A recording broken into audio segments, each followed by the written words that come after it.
After another journey that lasts 2 hours, during which we get bombed around inside an old bus that smells more like a little musty, my grandmother and I finally returned home. I was sitting in my grandmother's living room, legs beneath the kotatsu, eyes trained on the sky beyond the window. It's already dark. Grandmother and I didn't go out for all that long. All told, our little excursion lasted about 3 hours.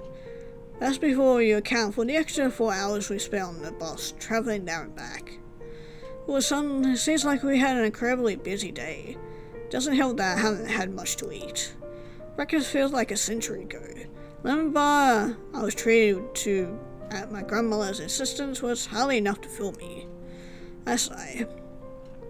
My grandmother, who's sitting opposite me at the kotatsu, gives me a questioning look. Are you alright, you? I'm fine.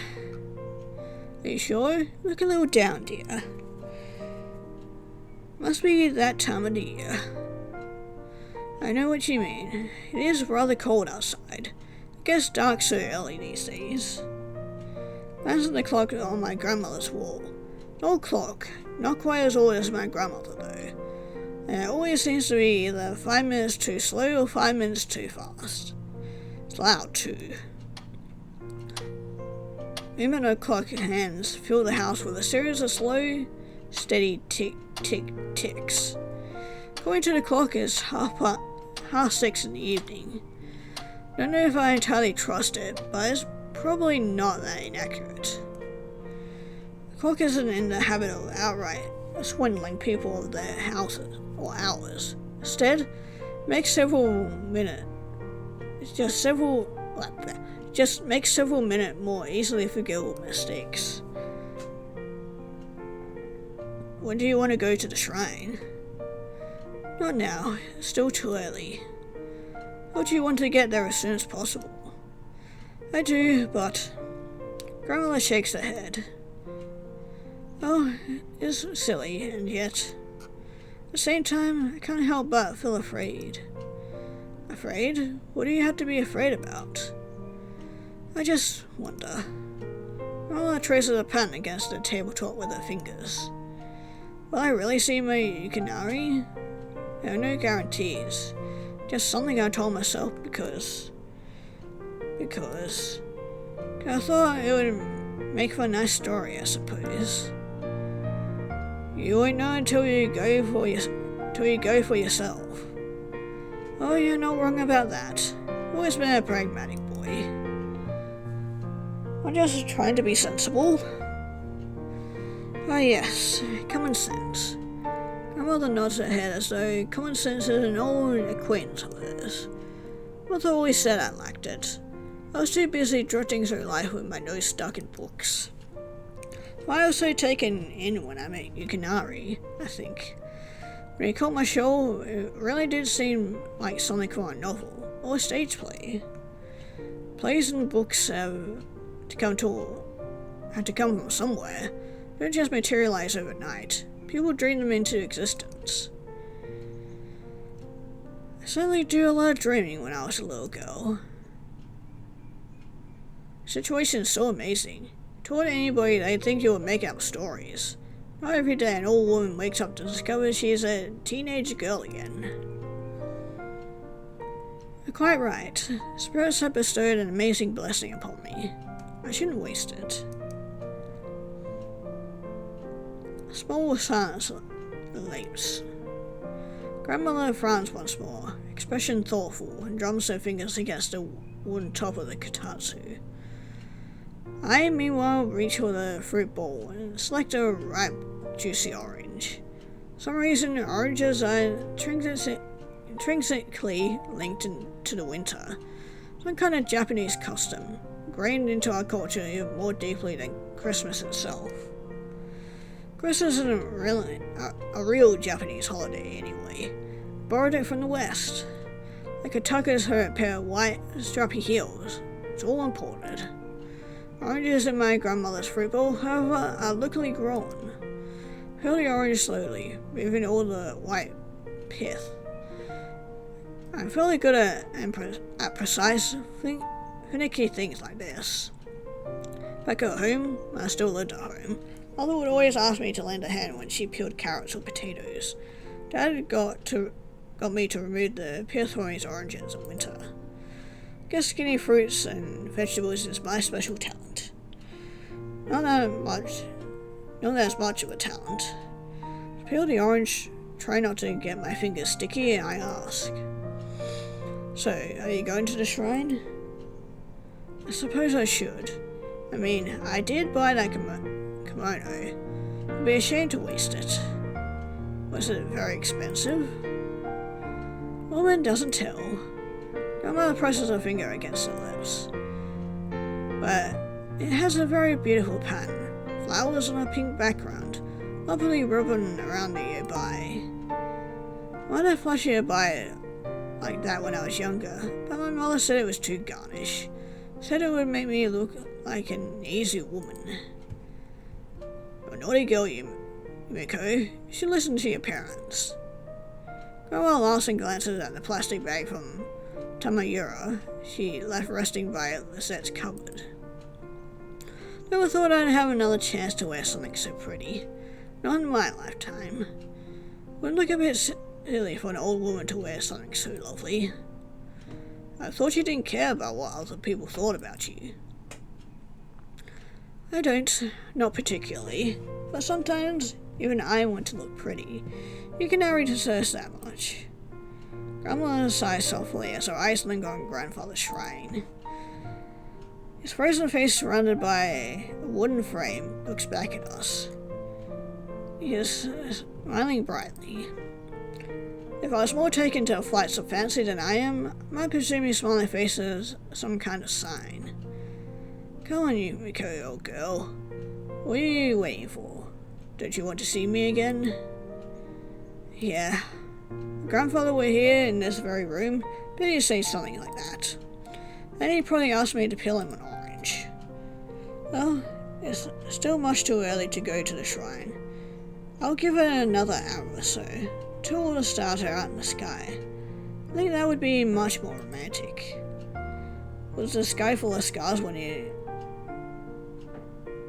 first met Grandpa? A whole host of them. It's really beautiful. You can name them all too.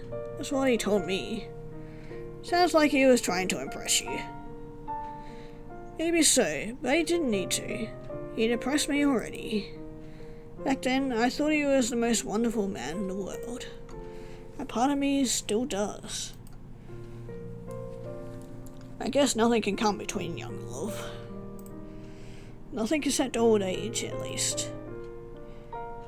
Now do you want something to drink? That sounds like a good idea.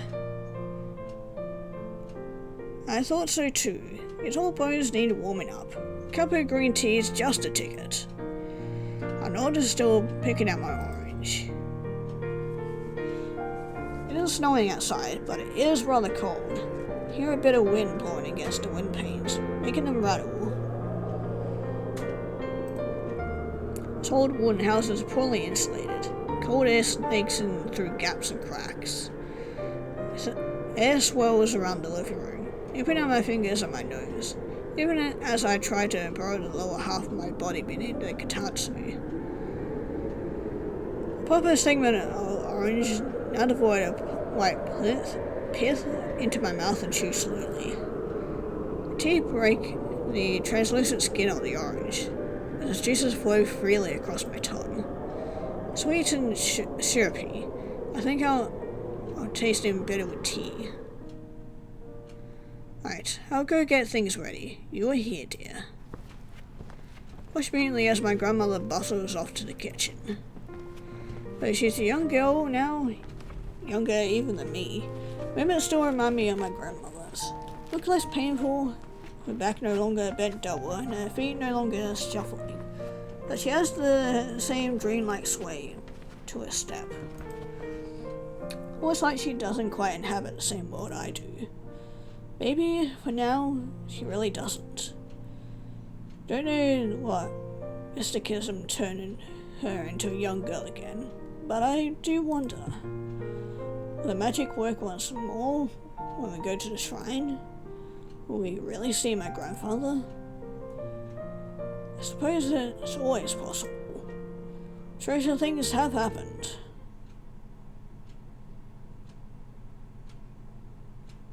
Grandmother and I sip our tea for a while in companionable silence, while the wind continues to howl and moan. Then, when all the stars are twinkling in the sky, my grandmother decides to get changed into a kimono. She exits the room, leaving me with my third cup of green tea for the evening. I savor it slowly, letting the tea slide down my throat, into my stomach, so I can feel it diminishing the subtle chill of the winter time. Not quite as replenishing as my grandmother's tea. While I drink my tea, I glance out the window curiously. Stars are well and truly out now, hanging over this small, sleepy village silently, as all watching us from above. The stars are boiling, burning masses of plasma. They look oddly cold and alone, stranded up there in space. They twinkle prettily enough, but there's still something almost lonely about them. They're two particularly bright stars shining away in the sky, more magnificent than their rather more distant cousins. Then they call Polaris and Capella. Running between these two stars should be the Dra constellation, a curious collection of stars that supposedly make up the shape of everyone's favorite long-necked mountain. When I was a kid, my grandfather tried to teach me about the stars. I was never all that interested, but he engaged me on the subject enough that quite a lot of it stuck. He told me that the stars were romantic. He said the vast, mostly unexplored analysis of space had gripped his heart from an early age and refused to let go. He didn't fuss about things like little green men or unidentified flying objects, but he told me space was amazing enough without introducing any what-ifs. Grandmother always been fond of the stars too. I think grandfather was just the one who taught her about them, just like he taught me. I might not be here anymore, but the knowledge he imparted on me and my grandmother lives on, forever shining. I blink. Polaris is particularly bright tonight. I've become rather proficient at spotting Polaris, thanks to my grandfather's intuition. Now remember that when you can see Polaris, Capella is only a stone's throw away. Then there's the giraffe. Something I've come to like about stars. They don't really change, and when they do it so incrementally you can't notice. If you're standing in the right place during the right season, all the conditions are right, you'll always be able to find the stars you're searching for. Just like old friends. Polaris and Capella. Over there, a little further back, would be that one as well. The star, burning a fierce yellow in the patchwork of space above, forms one of the corners of the constellation Orion, with Rigel in the opposing corner. I wonder if I could see any other constellations. What about the Winter Diamond? Grandfather was with me, I'm sure he could find them. Appears scurrying through the sky. Some green tea slowly permeates the room. I can taste it on my tongue every time I breathe in. Green tea, faint aroma of wood and snow. Stars aren't alone anymore. Framed against the black, twinkling backdrop are small flakes of powdery snow, gently drifting and pirouetting down towards the earth like a shower of white flowers. Now I can't help but ponder. Was it snowing the day my grandfather met my grandfather? Or my grandmother met my grandfather? Oh, you, soft voice calls to me, drawing my thoughts away from the galaxies. Turn my head.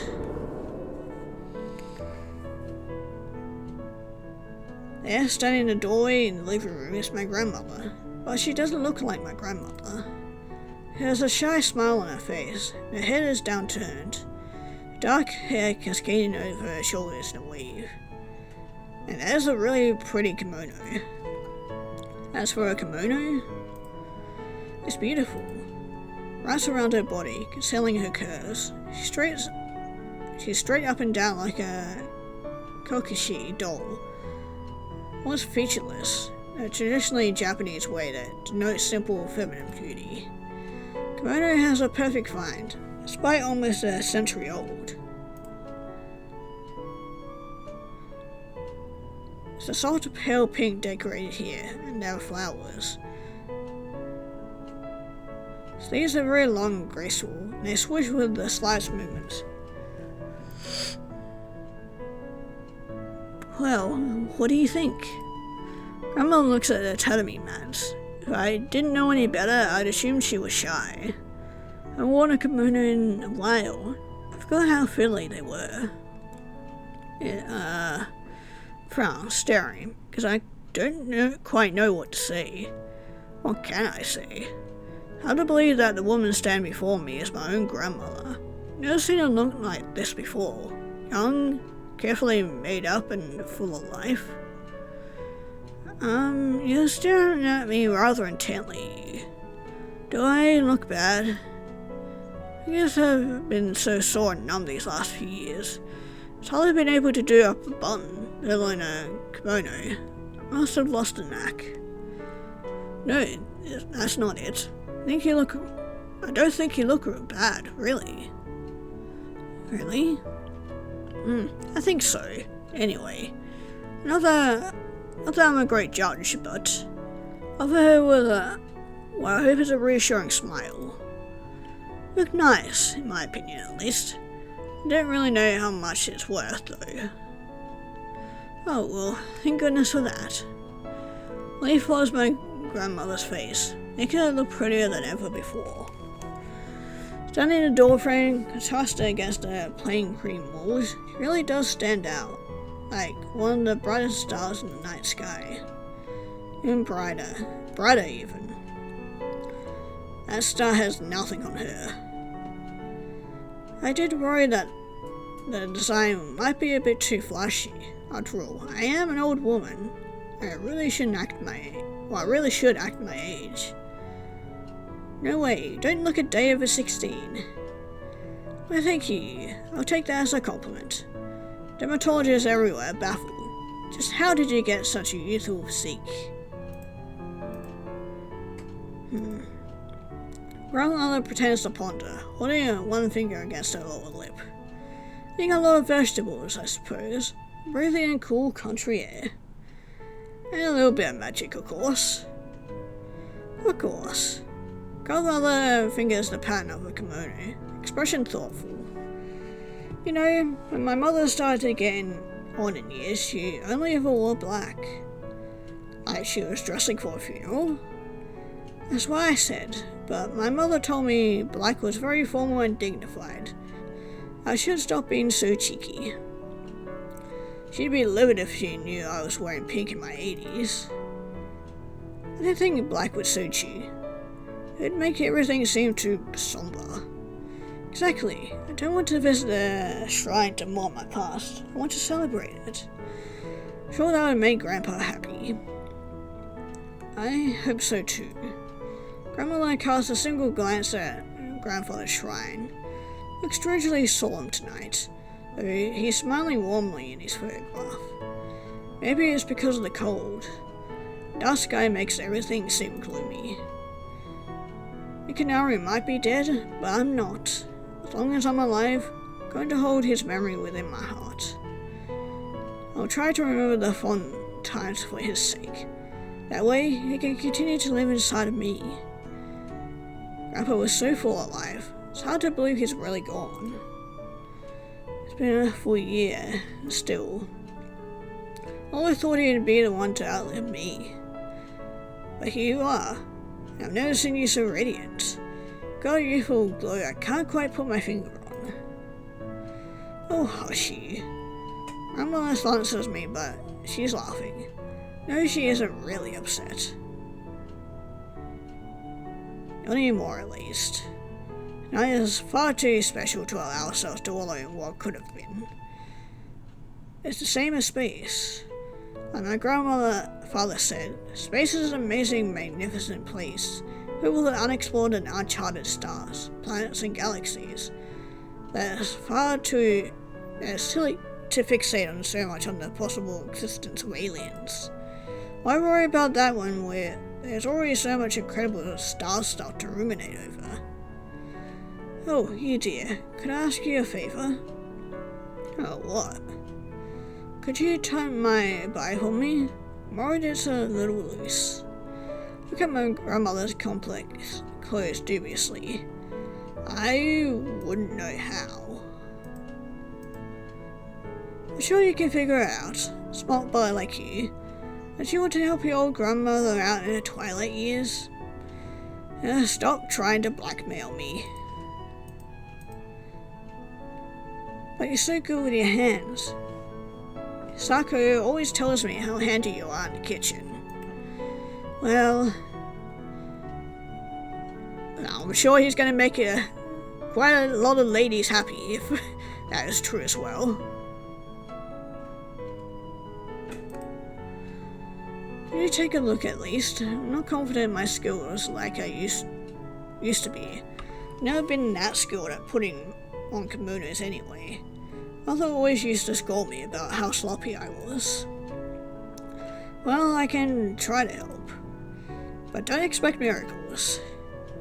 Oh wait, not that unreasonable. Already had my fill of miracles today. Well, alright, I'll give it a look, but I don't expect too much. I'm not an expert.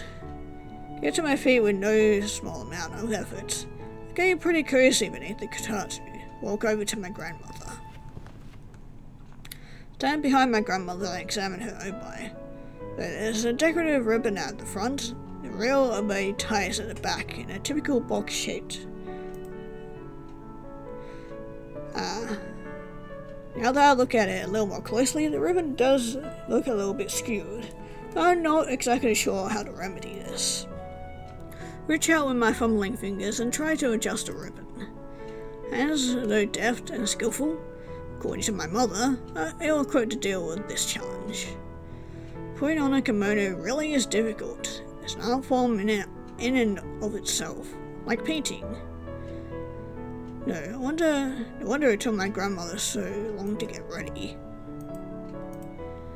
That's why Toko is so reluctantly opposed to the idea of wearing kimonos. Not only are they old-fashioned, but they're also fiddly. After a minute or so, however, I think I managed to tighten the obi a little. Plus, the ribbon is more or less centered now. By no means perfect, but I tried my best. I hope this is good enough. Afraid the whole thing will fall apart the moment my fingers leave nearby, but that fortunately is not the case. Link of fabric remains where it should be, firm and immovable. Grandmother smiles happily and does a twirl, as though testing the strength of her newly tied obi. Oh, it's wonderful here. I feel so much lighter now. Don't spin around too much or it might come undone. Don't want the fruits of my hard work to be ruined. Don't worry so much. I know you did a great job, sweetie. Well, thanks. You're a star. A small smile, my grandmother kisses me swiftly on my cheek.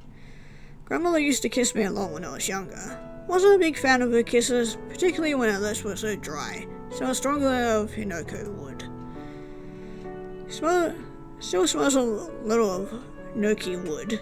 It's a distinctly musky aroma I remember from my childhood. It doesn't bother me now the way it used to. In fact, it's rather comforting. Though the girl standing before me looks completely and utterly different to my grandmother, she is still the same person deep down inside. No matter what she looks like, the fact will never change. Now, Grandmother inclines her head towards the doorway. Shall we get going? Right, you wouldn't want to keep Grandpa waiting. Canary. Grandmother cast a plaintive glance at my grandfather's shrine. When her eyes meet those of his in the portrait, she sighs softly. It would be Wonder if I can see him again. All sorts of incredible things have happened already. What's one more on the list? You're right, I have to believe. She pauses. No, I will believe.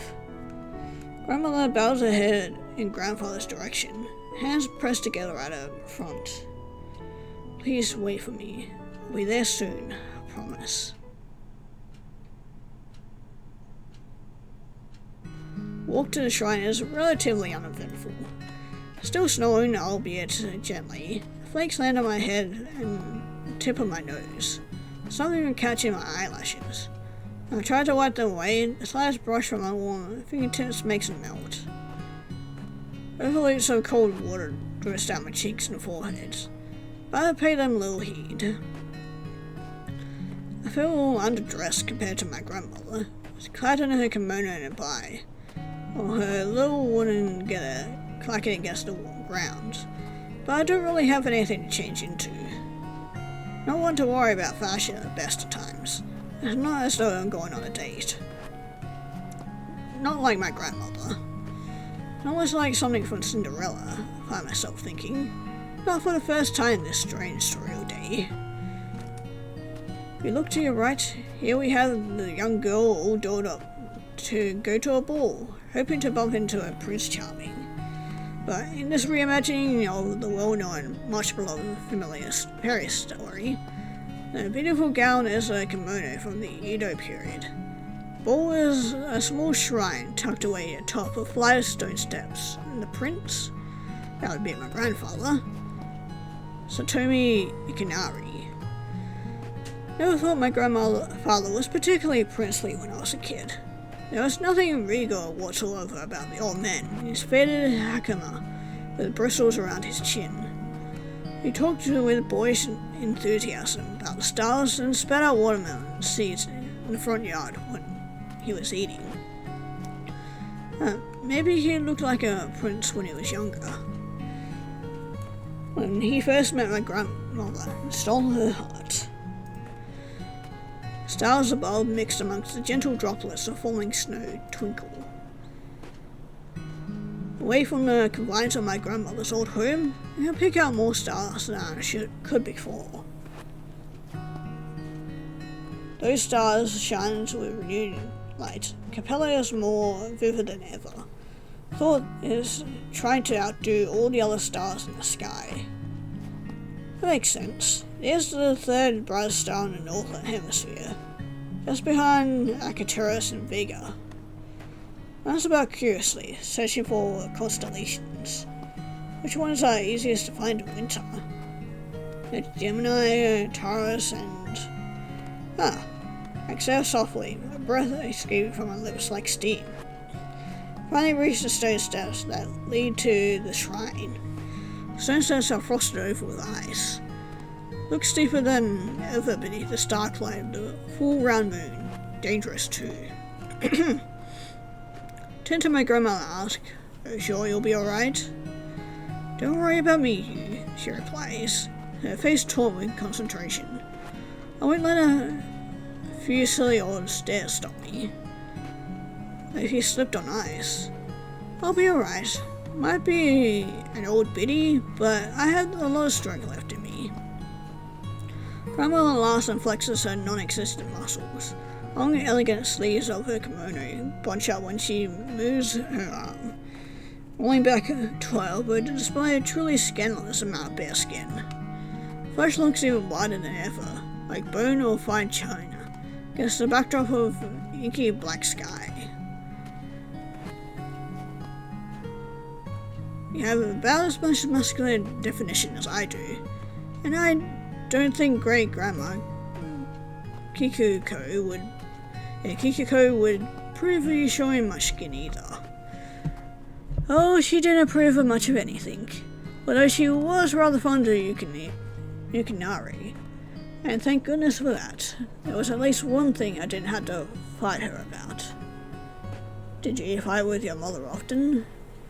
More often than I would have liked. Thought she was so stern back then, when I was a teenager. But I suppose I was quite a handful. Now that I'm a bit older, Can't blame her for losing her temper so often. Wish I could apologize, but... Oh well, my grandmother says, shaking her head.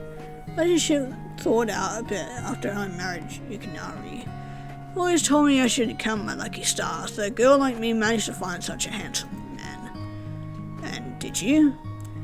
Every single day. That's why I can't let a few stairs frighten me. Not now. Glance at the stairs that lead to the shrine. I remember coming here with my grandparents and my parents when I was a small child. Very hot. I think it was summer back then. There were insects everywhere.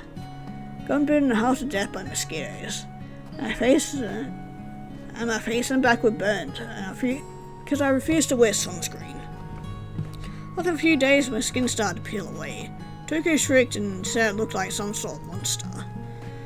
Tuko spent much of the time climbing those stairs, complaining. I, meanwhile, tried to count them. There were 76 in all told. 76 stones steps leading a small unkept shrine overall weeds that hardly anybody ever visited. Boxes for donations were completely empty back then. This was more than 12 years ago.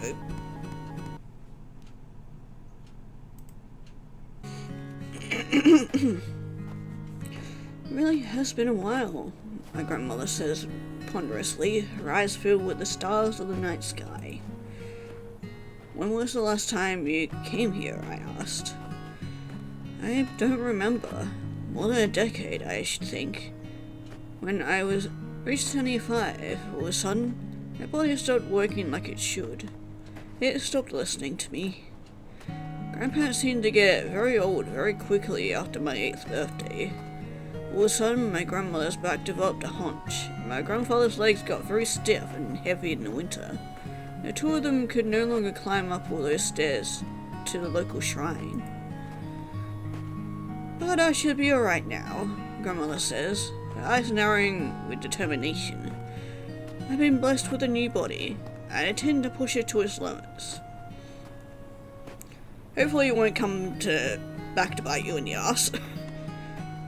Just don't push it too far. I won't want you to hurt yourself. Spirits may have given my grandmother a new body. Don't know if they'd be able to put it back together again if she happened to slip and fall all 76 of those stairs. Don't fuss so, you. Your old grandma's tough. I'll be fine. She reassures me, smiling. Hope so. Keep on hoping. Hope is the strongest form of magic there is. With that, grandmother places one foot cased snugly in her wooden sandals, the very first step. I follow suit. Stairs are dangerous enough to navigate during the day, but that becomes doubly so at night, particularly now that they're coated with a faint veneer of ice. These stairs don't have any handrails either, which is an added hazard. Still, despite these inconveniences, we're able to keep our balance.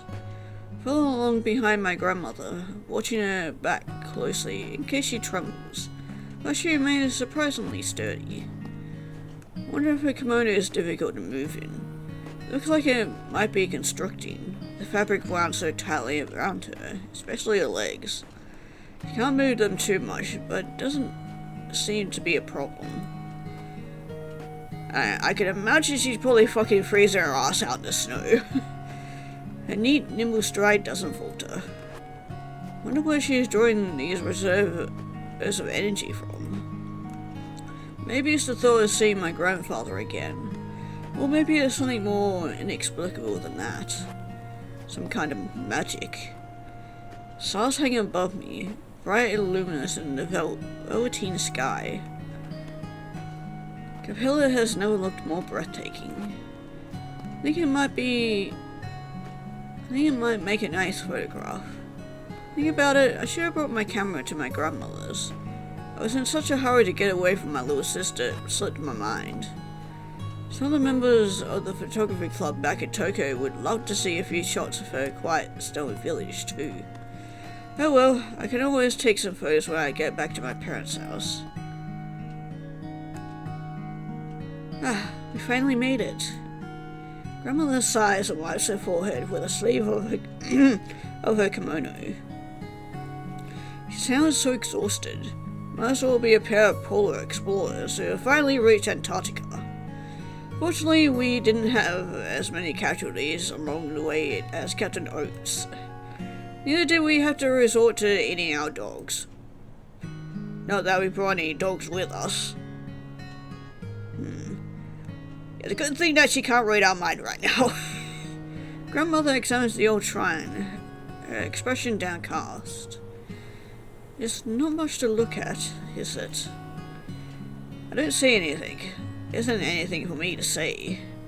I half allowed myself to believe, as I trudged up those stone steps, the same magic which holds my grandfather in its thrall would have worked its will upon the shrine too. Shrine from my childhood was a run-down, dilapidated place, desperate need of renovation. A couple of folk statues flanked the shrine, but they crumbled around the edges. One of these foxes is missing a front paw and an ear, while the other's head has been sliced clean off. Part of me wonders if I'll find a decapitated fox head lying somewhere in the undergrowth. I don't particularly feel like scrabbling around the frigid earth with my bare hands for it. The shrine itself is a humble wooden construction that's slowly rotting away. There are numerous holes in the roof, leaving it open to the elements. And it seems to be sinking into the ground on the right hand side. No festivals take place here. Not anymore. Grandmother told me this place only opens during New Year's, so the parish in the year's group can distill charms and amulets.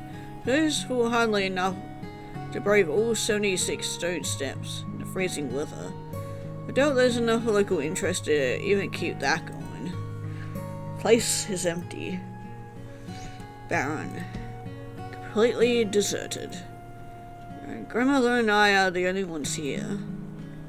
It's just us and the stars. The stars, the wind,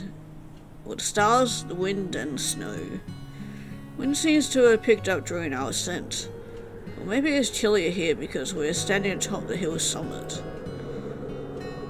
I can look down across the whole village from this elevated position, spread before me in a murky, dim mass. I can see the roofs of houses, tall trees, winding dirt streets that aren't real roads. The village is so out of the way that it doesn't even have any street lamps. It's hard to pick out the details of the village below. Soon my eyes began to go blurry. Turn my gaze away, but what else is there for me to look at here? This little shrine is strangely depressing, particularly in the silence. Wind tugs at the hem of my coat and makes my hair flutter. I jam my fingers even deeper into the pocket of my pants. None of that makes any real difference. Wind still finds them regardless. Stars have never looked more menacing. Even that one, for its brightness, seems to be mocking me. Mocking us. Oh dear, this place really hasn't aged well. It doesn't match your memories? Not at all. Small Shrine was never a hub of activity, but it used to be well maintained in the past. Never see anything like this. Grandmother gestures at the hole in the wooden roof of the shrine. It's a positive health hazard. I try to keep my tone light and joking, but the wind seems to suck the air from my lungs. Cold weather nice me, sliding beneath my coat and scarf so I shiver. I used to come here with my mother frequently, so walking up the stairs was good exercise. What else did she come here for, other than a workout? Oh, she was always praying for something or another. Mostly about me, I think. She was worried I'd never be able to find a husband because I was too ditzy and always daydreaming. And she was wrong. Maybe, maybe not. Maybe the gods simply heard her prayers, prayed long and hard, and donated no small amount of money.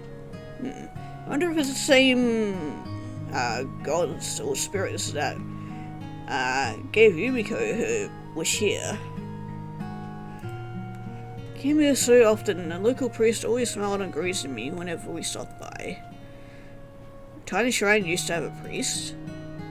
Oh yes, back in the day. He was a funny man, very short, black with a shiny bald head. He was called Saruyama. Some of the local children teased him, but he was a nice man. He was especially kind to me.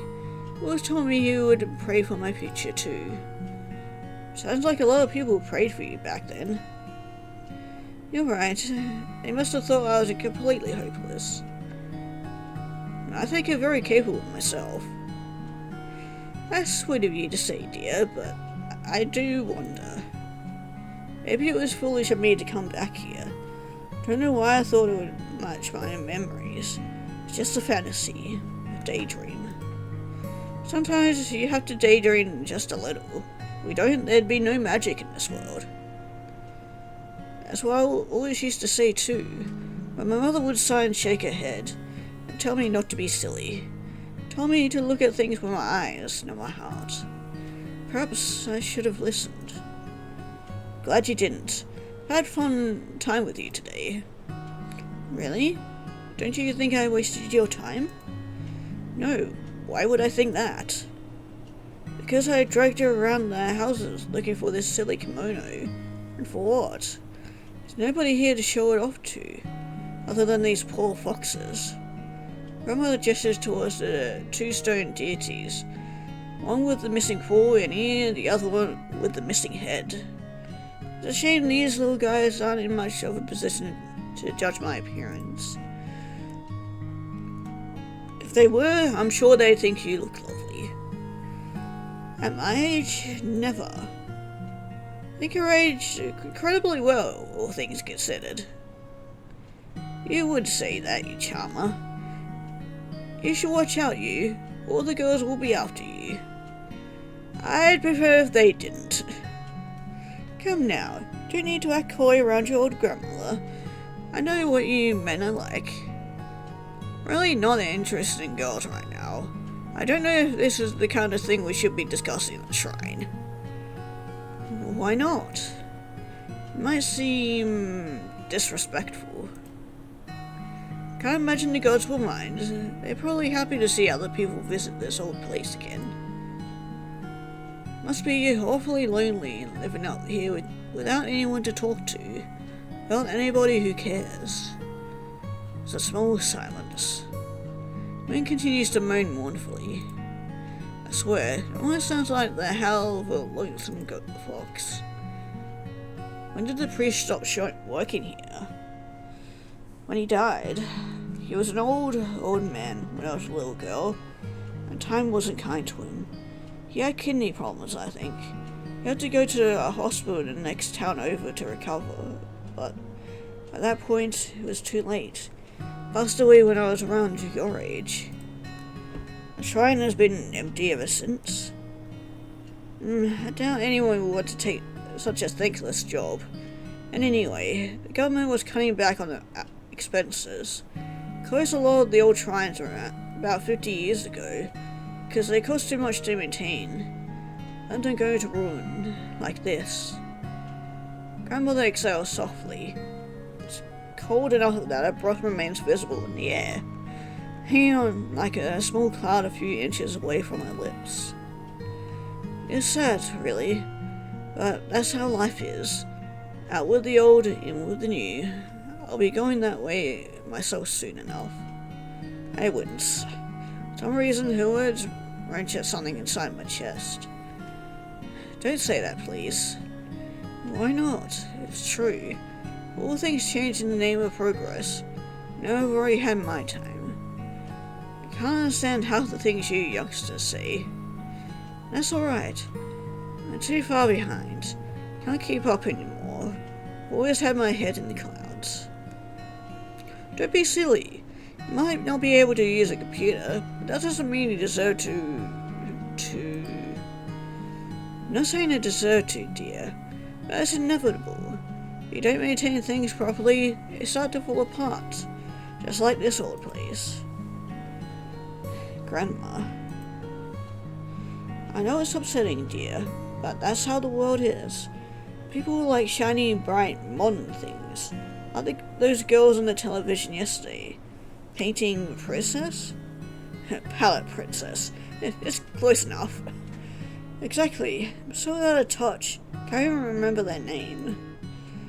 I'm not a fan of palette princess either. Music is pretty insipid. I wouldn't know. No judge of music. I've fallen so far behind the times. Coming to this place has made one thing plain, at least. What? Grandmother does a twirl in a kimono. Sleeves flutter around her slender arms. Wind catches her dark hair, making it flutter like a curtain. She smells ever so faintly like an oaky wood. I hated the smell when I was a kid. Now, it's enough to make me feel emotional. I might look younger than I really am, but I still haven't changed. Not really. Living in the past, wearing this old kimono, coming to this old shrine. Converting the things that are going to come to an end, and might have come to an end already. Maybe it's time to let this fast drop. Grandma. So you think I could really live my youth? Possible to return to the day when I met Yukinari. Moment is long gone. But it still lives inside of you, doesn't it? Memories are like photographs, but we store them inside our hearts. Whenever we get sad or lonely, we can rifle through the photograph album inside ourselves, call all the good times.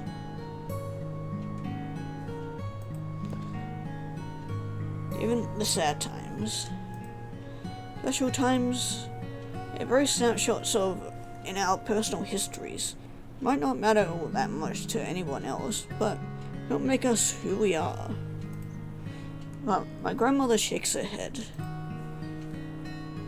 I always remember Yukinari, of course. But I'm afraid I might not be around to remember him for that much longer. You don't mean... Getting old here. Coming to this place reaffirmed that. Time marches on. And soon, it'll march right past me. Grandma. Blood catches in my throat. It hurts. The conversation hurts much, much more than I anticipated. Never thought I'd grow to care about my strange, eccentric grandmother quite this much. Though it sounds awful, I don't think the me of a few years ago would have particularly cared if my grandmother stumbled and broke a balloon, or caught a malignant cough, passed away quietly in the middle of the night. Would have been sad, I suppose, but would have been an abstract kind of sadness that comes when you feel obligated to be upset by something. Would have gone to a funeral, and I would have pretended to grieve, but death wouldn't really have touched me. Kind of like how when your grandfather died. It wouldn't have hurt me. That's because I didn't know her well enough. To me, my grandparents, though integral members of my family, weren't particularly important. They were burdens more than anything else, because I hated visiting them when I was a kid. I thought their old wooden house was painfully boring. All I could do was lie on the tatami mats, playing on my Game Boy, reading comics. When my Game Boy ran out of batteries, or I finished my comics, I was lost in the doldrums of despair. Never got to know them as people. Never really tried. Thought my grandparents were too old, and I was too much of a brat. Didn't think we had anything in common. Grandmother didn't even know what Pokemon was. How could she even ever understand my feelings? she died, I wouldn't have cared.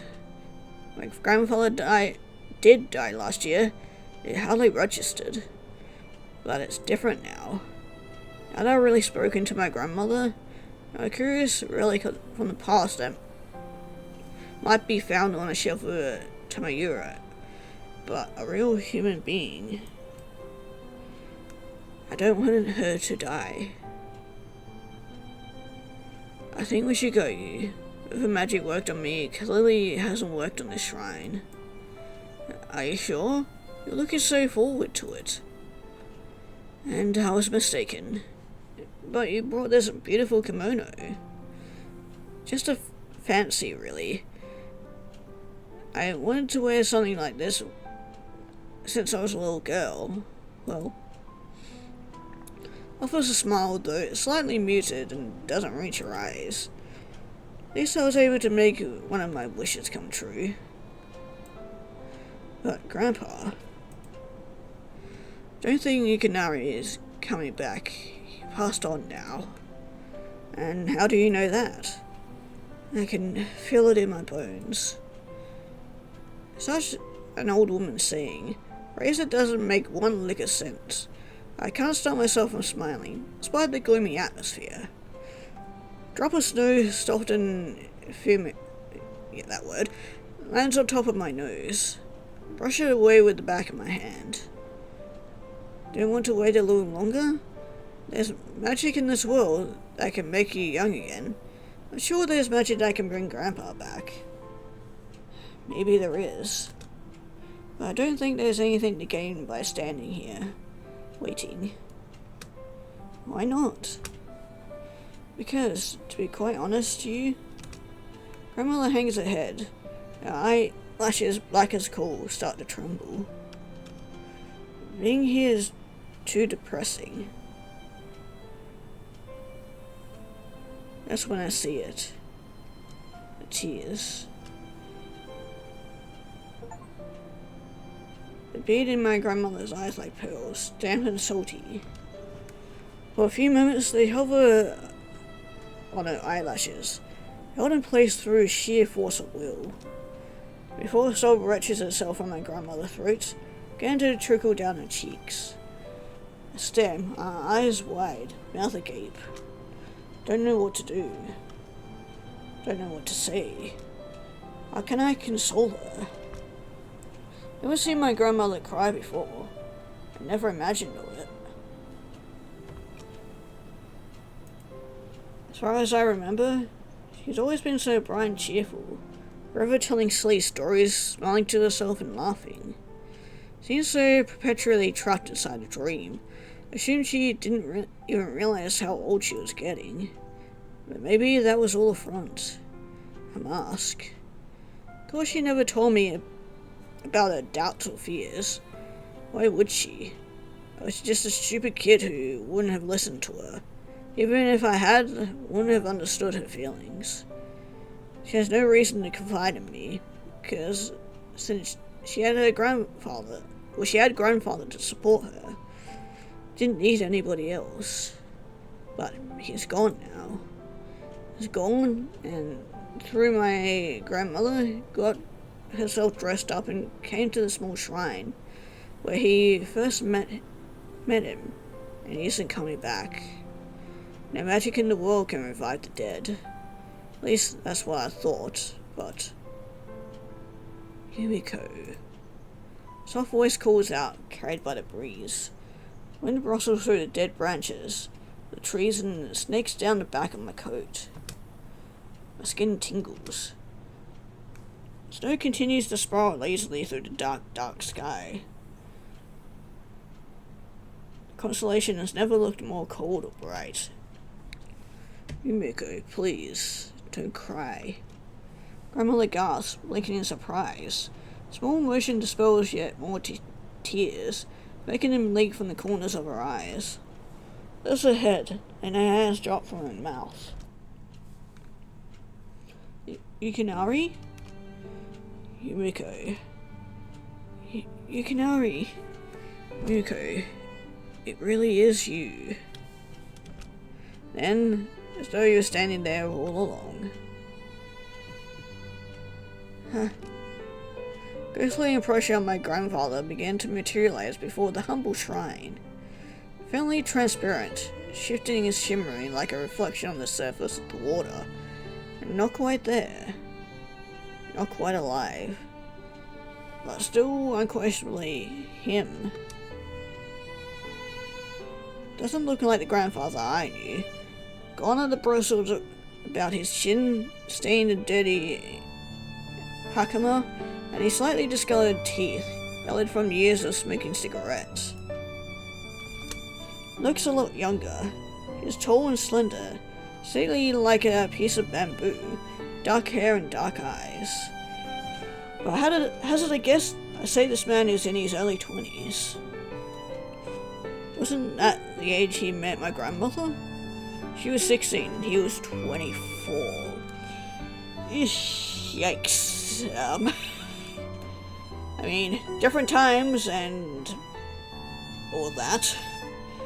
They fell in love at first sight. Grandmother blinks, her eyes red and puffy from tears.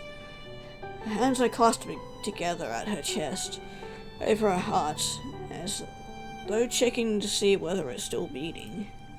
I don't blame her. Grandfather is dead after all. He's supposed to be dead. Anyway, but he's still standing here. It's only a natural conclusion, really. If you see dead people, you must be dead yourself. No way this can be real, and yet, I feel my blood coursing through my body. More acutely aware of it than ever before. Now that something so fantastical has occurred to make me doubt my own existence. I'm alive, but the ghostly impression of my grandfather still hasn't faded. That must mean it really is real. This is really happening. Oh, Yukinari, is that really you? Grandmother smiled, that teasing smile of his I know so well. Though he's decades younger than the old man I used to know. Who else would it be, Yumiko? Voice is firmer now, though his body is still trembling, like the sail of a ship in the middle of a storm. Don't tell me you can't remember your own husband.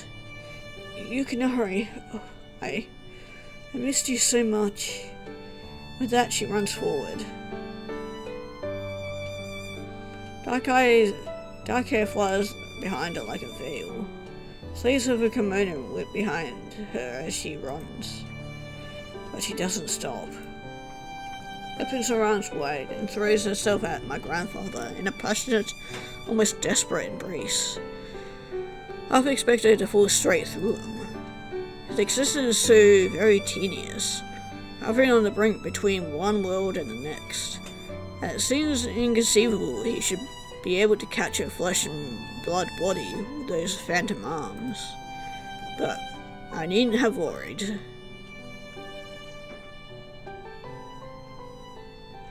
Her head falls against his chest, doesn't go through it, like something from a magician's stage act.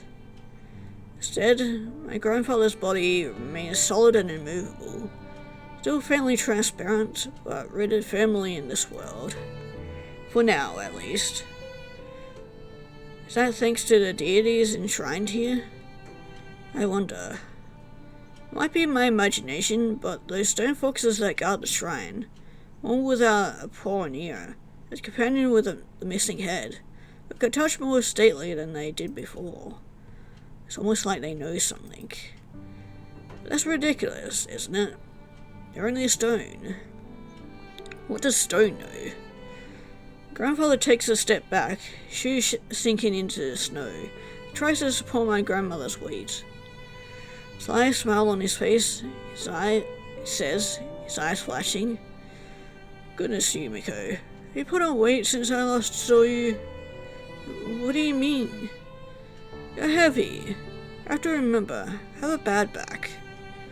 Oh, you old fool, Yukinari. You're not meant to say things like that to a woman. Yes, my mistake. But I've never been very good at saying the things I'm supposed to say. I prefer to say the things I like to say. I know. It's a wonder my mother ever approved of you. Must be my ready wits and good looks. You wish. Come on, there's no point trying to play hard to get. Been married for more than 50 years. That's right, but it's been such a long time since I saw you. Do you think you could get rid of me that easily? Grandfather smiles fondly and winds his arm around my grandmother.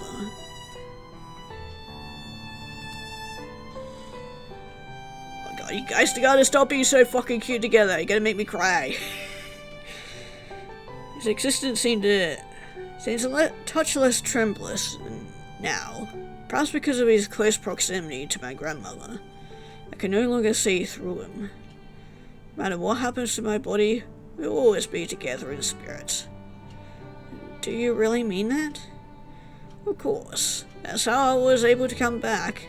It was no easy feat, but I had a bit of a helping hand. From the gods? That's a secret. I'd get in trouble if I told you. Alright, don't tell me. I know you men like keeping secrets.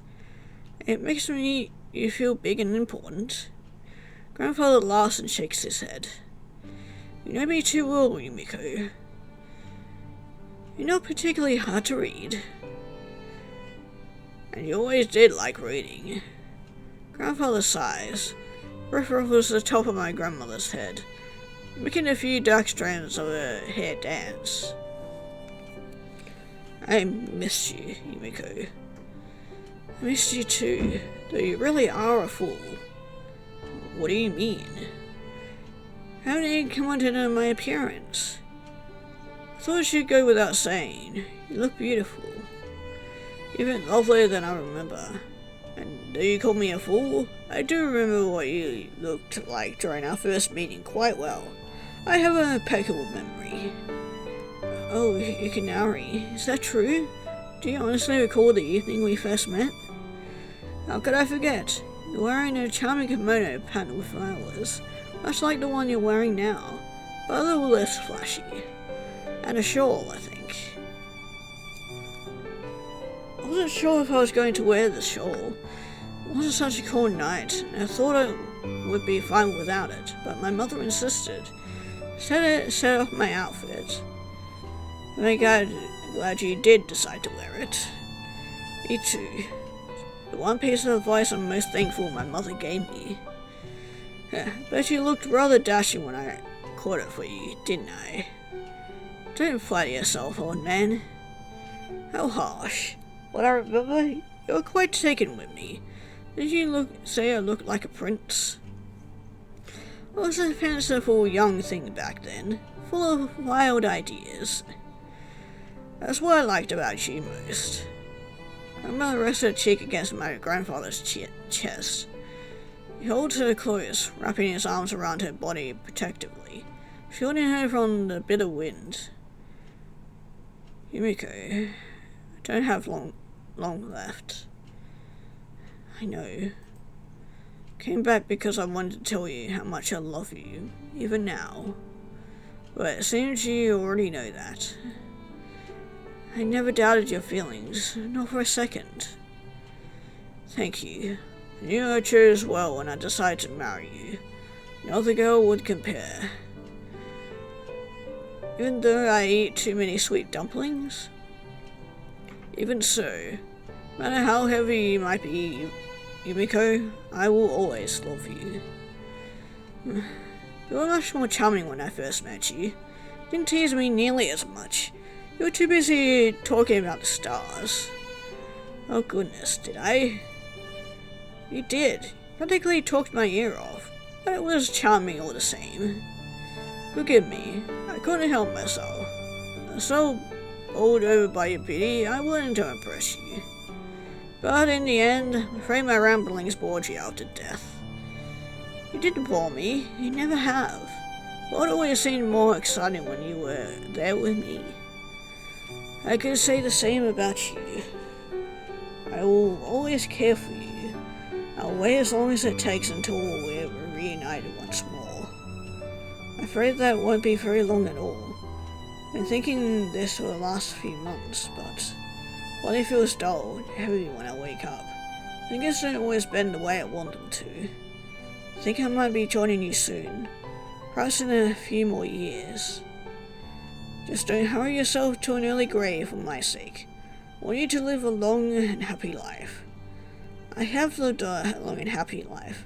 It's because I could spend it with you. Oh, really? Father chuckles under his breath. You say I'm a charmer. I think you're better with words than I am. Learned it from the best. And I have been reading a lot of books lately. And you know what happens when you reach the last page of a fairy tale.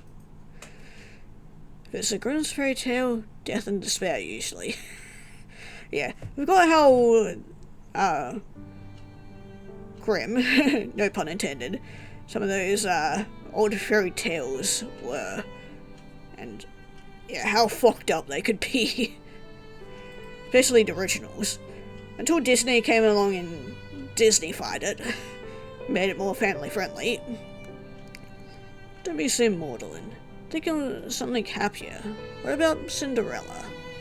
I know. Grandmother smiles, looks at my grandfather, a good head taller than she is, with wistful eyes. Aww. Hesitantly, her cheeks flushing pale pink, she intertwines her fingers with my grandfather's. Presses a soft, gentle kiss against its mouth.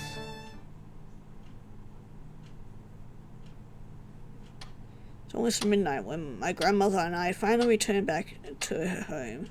At least that's what the circular clock hanging on my grandmother's living room tells me. 30 minutes to exactly 12. Well, probably not exactly. Because the clock in my grandparents' house has always been either 5 minutes too fast or 5 minutes too slow. But it's more or less a reliable metric in our daily lives. Precise time isn't too important. Unlike we're baking cake or mixing dangerous chemicals in a lab experiment. Don't study chemistry like Rio. I'm a law student through and through. Gosh, my feet are killing me. Grandmother sighs as she sits down in a kotatsu. One sandals removed in the entrance hall. I haven't walked that much in years. We did spend a lot of time shopping earlier. Then there were all those stairs. You were right, you.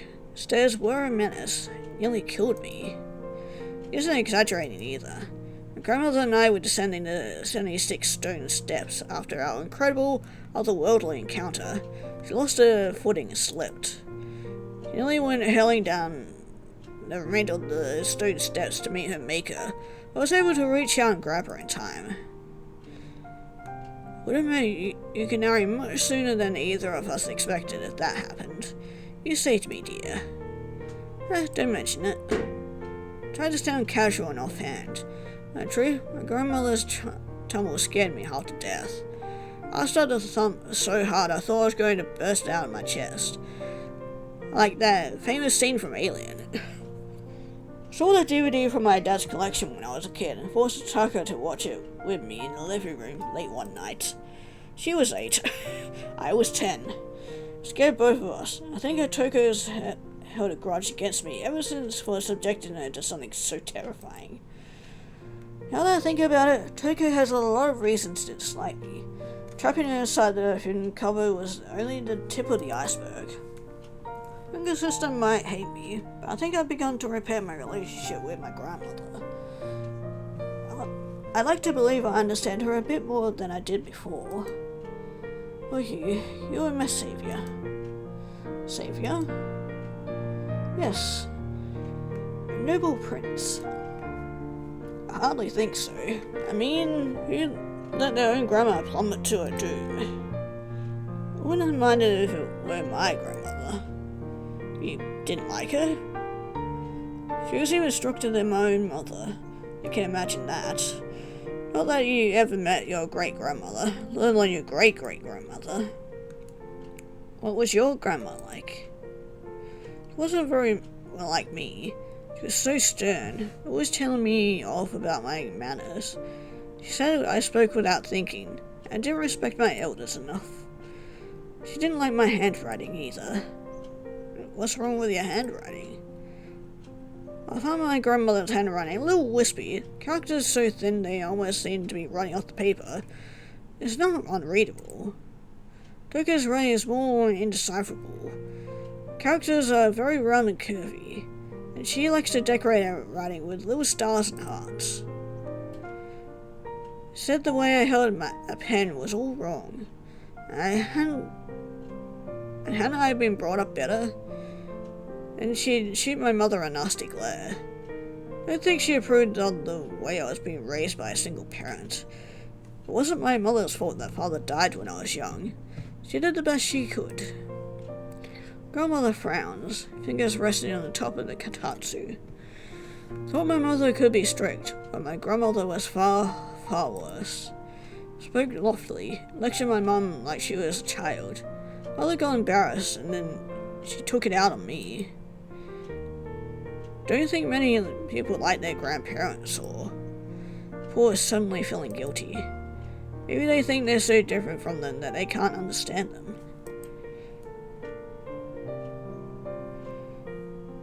And you might be right. Generational gap can be insurmountable sometimes. I never knew what you were on about. When you were always talking about that pocket monsters and your dragon orbs. It was Dragon Ball, actually. The show wasn't incredibly popular. Well, there you go. I have no idea. Still, I tried to make an effort. Don't want to be like my grandmother or my mother. I think you'd been lovely to me this whole time. Really? My grandmother looks at me shrewdly. And all this time, I thought the only reason you put up with my company when you were younger was because your parents made you. Well, maybe that was true at first, but I got older.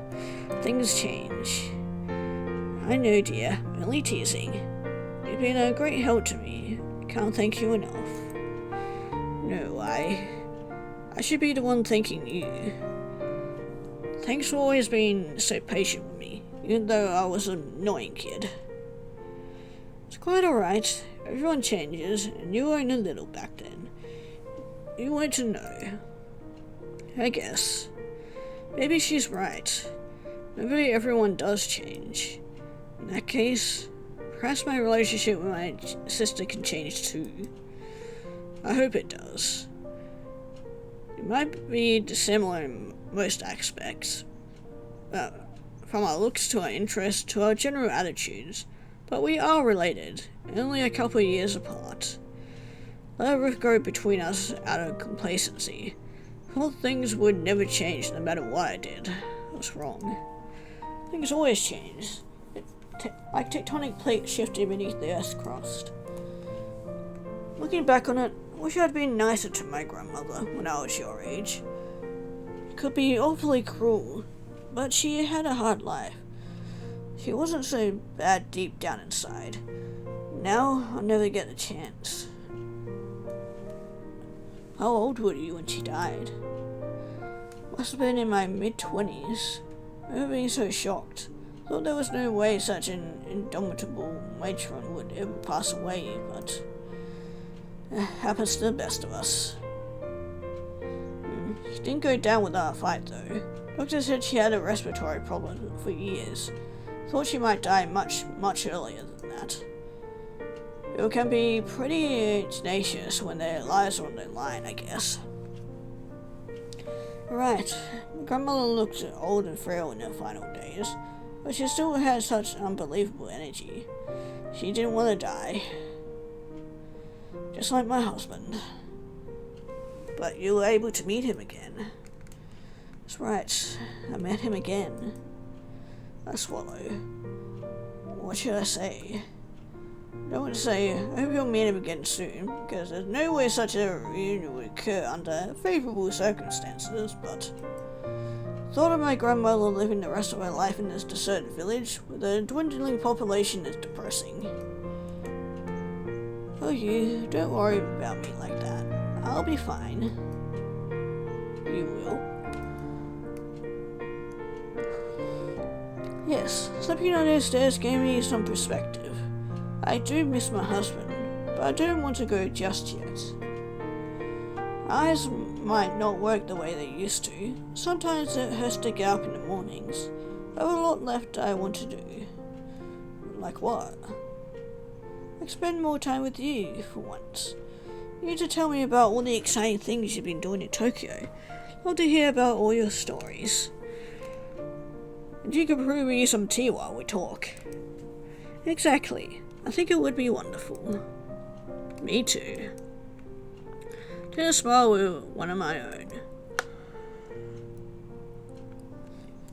Once I'm not trying to be polite.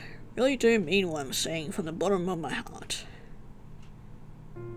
It would be wonderful. I feel so content, sitting there in this cozy living room with my grandmother. I wouldn't mind if this moment lasted forever. Time stops for no man or woman. Keeps ticking.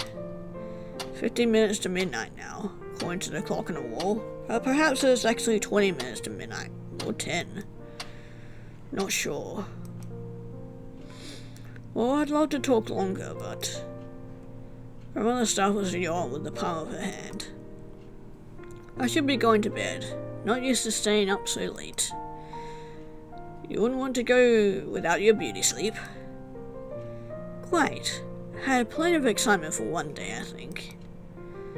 You met your husband again, and you had a near-death experience. Not many women your age can say that.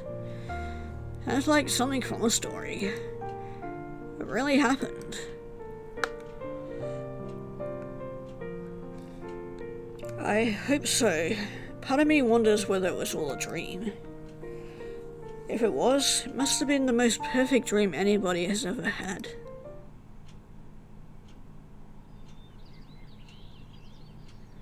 On to December 31st. Next day I rise and I wake with a yawn. Sunlight streams in through the window, illuminating the top of my head. It's nice and warm. I think it snowed a little during the night, but the gentle sunlight of this brand new day has probably melted some of it. Birds twitter on the denuded branches of the trees outside. The sound are oddly loud in the relative to the silence of this morning, and I groan.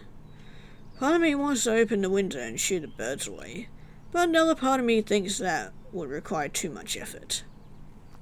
What if, upon approaching the birds, they saw fit to reply in perfectly fluent Japanese? Mystical though it sounds, I don't think I'd be too surprised if the bird spoke to me, not after all the other bizarre things that have happened lately. Yeah, we already done Cinderella, now we're going to be moving on to Snow White. This world is stranger and more peculiar than I once let myself believe, filled with odd and improbable things. Most of us never even realize it. So swept up in the hustle and bustle of our daily lives, we fail to notice just how much magic there is in the world. We're not just talking about the spirits. There are other kinds of magic too, in the warmth of the sunshine or the singing of the birds, even in winter, or the smell of my grandmother's cooking. Speaking of which, rise to my feet, toes curl against the tatami mats, feel scratchy against my bare skin, not entirely pleasant. Then I throw on my clothes and make my way to the kitchen. Assuming she's probably back to her normal self. Standing by the stove, stirring what seems to be a pot of miso soup. Hey, there she is.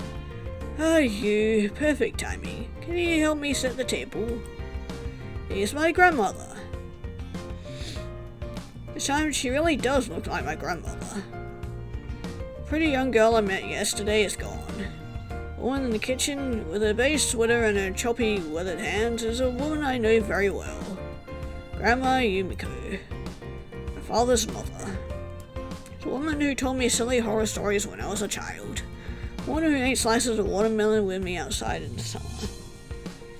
The woman who cuddled up with me on her old sofa, in front of her boxy television set, to watch Pokemon with me, though she didn't understand any of it. I used to hate visiting my grandmother when I was a kid. I never realized how much of an effort she made. I thought she was dreadfully dull and boring. Whenever she tried to share any of my interests, I certainly resented her. My dad asked me to give my grandmother a kiss before we went home, turned my head solemnly and folded my arms across my chest. Not being kissed by my grandmother was terribly uncool. I didn't want to catch germs. Plus, she smelled. I don't think I'd mind that now. A little older, and I like to think I'm more mature. Although we're grandmother and grandson, with a large generational gap between us, I don't think we can still be friends. Sit at the table with my grandmother while my grandmother stirs the miso soup. Two of us work together in companionable silence while the birds twitter outside. Food is done, my grandmother carries the various plates and bowls to the table. Food, like always, looks delicious. Miso soup is accompanied with bowls of brown rice, fresh pickles, and fried sori. I hope you like it. Looks amazing, but you didn't need to go through all this effort. But I wanted to. You deserve it, you. After you helped me out so much yesterday, they dragged you around the houses. It's no big deal, really. Oh, let's not start this again. Eat your food. Eat. I'm more than happy to oblige. I fished a chunk of tofu out of my miso soup and pop it in my mouth, chewing slowly. Grandmother's miso soup tastes differently to my mother's. It's a bit richer, slightly earthier. I think she uses a different kind of dashi, and more of it too.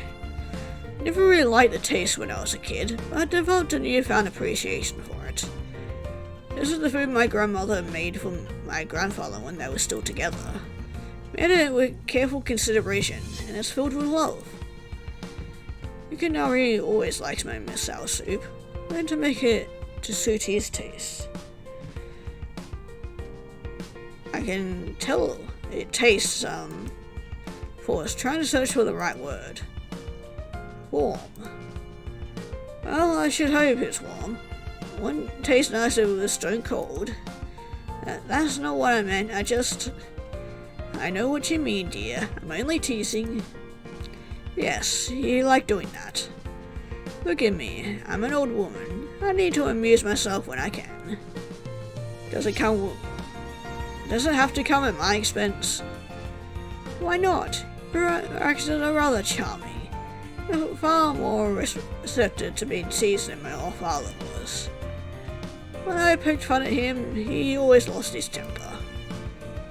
He's good at dishing it out, but he can't really take it.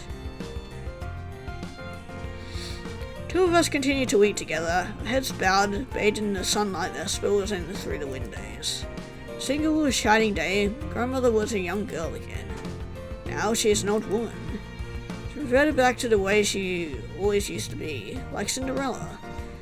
I have to wonder whether the enchantment faded away as she was lying in her bed. As the clock struck midnight, her long dark hair slowly turning white, while her skin formed wrinkles like a pickled plum. Grandmother doesn't look unhappy at this sudden transformation, however. Although she seems quite content. Like one who has come to accept the immeasurable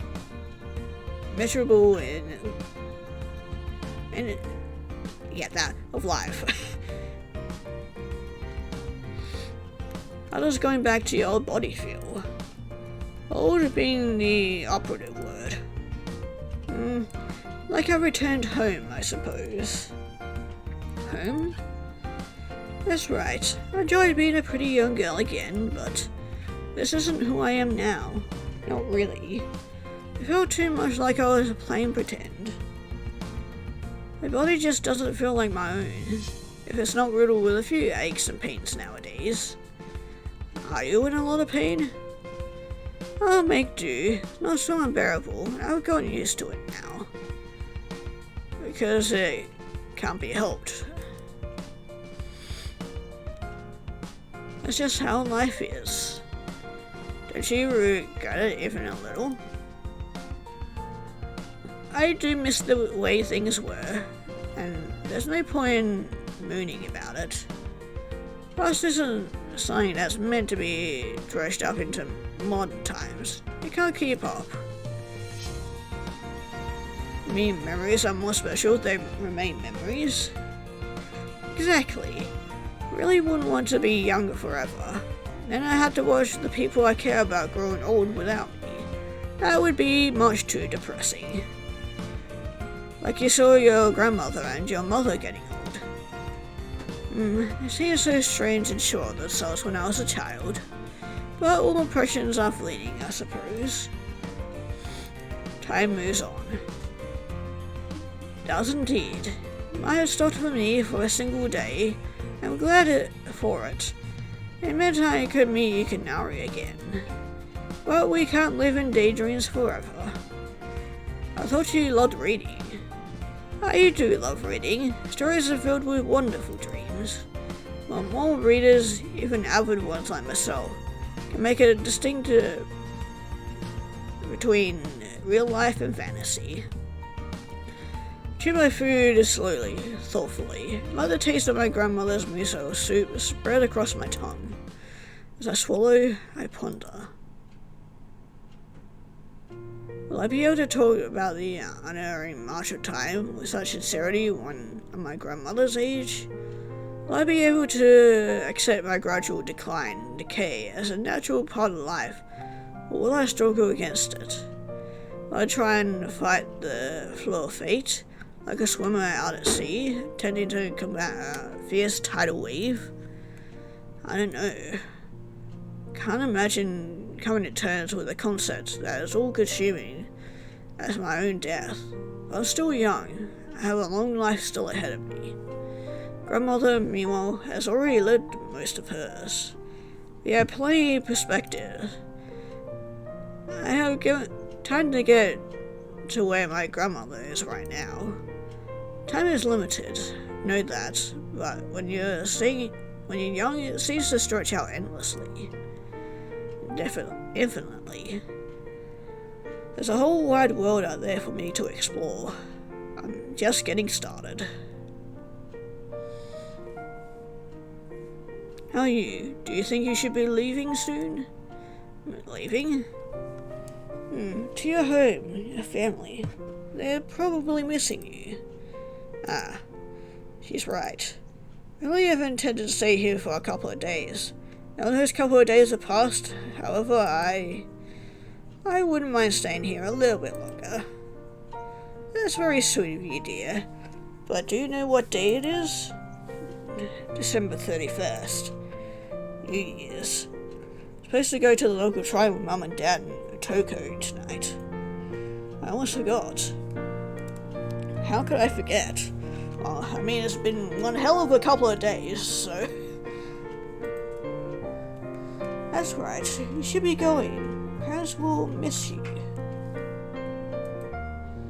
Sure, Tokyo won't. What about the trains? Don't know if they'll be running. Went outside this morning, and the snow isn't quite as thick as it was yesterday. I think the trains will be running again. And failing that, you can take the bus. Grandmother smiles coyly. I'm not sure I trust Mr. Nakamura. I shudder. Drove like a man possessed yesterday. I thought I was supposed to be the one in contact with the spirits. Maybe he wanted to show off. Better it's not every day you meet such a pretty young girl on these best bus routes, and from Tokyo no less. Men are always showing off. That's something I don't miss about being young. You didn't like the attention? It's fine when it comes from attractive young men, but people like Mr. Nakamura? Now, he's young enough to be your son. You should feel thankful. I'd rather not. He isn't my type. If the way he handles his boss is indicative of how he handles his woman, I'd fear for my safety. Now that's a mental image I don't need. Sorry, dear, I can't help it. I've jerked around so much on that awful bus. I worried it worked. It took a few years off my life. I hope not. Grandmother notices my discomfort and smiles, resting a hand on my shoulder. It was a figure of speech, you. Oh, right. I should have stopped taking you so seriously.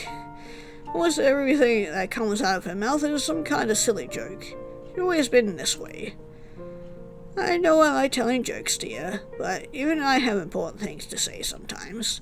I think you should spend this day with your family. You're my family too. I know, and I had a wonderful time with you. But don't worry, we'll have more wonderful times together in the future. In the new year, and the new year after that. You promise? Of course. I might be old, but I'm not at death's door just yet. Like I told you last night, I'm going to live on so I can hear all of your stories. And I'll do my best to create some stories worthy of your attention. That's the spirit. Grandmother ruffles my hair and once it doesn't annoy me. In fact, I think I quite like it. I like being with my grandmother. Never thought I'd have cause to say this in my life, but it really does mean a lot to me. I suppose this old saying is really true. Blood is thicker than water. I was a fool not to realize this sooner. But at least I wasn't too late. I think that's the bigger blessing of all.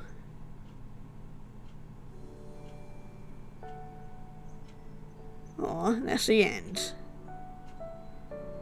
Man. What a story. Man, I really like this visual novel. It was very sweet. Definitely had a very good message in it. Yeah, sometimes life ends up catching up to you, and yeah. Sometimes all you can do is reflect on it and hope that you lived it to the fullest.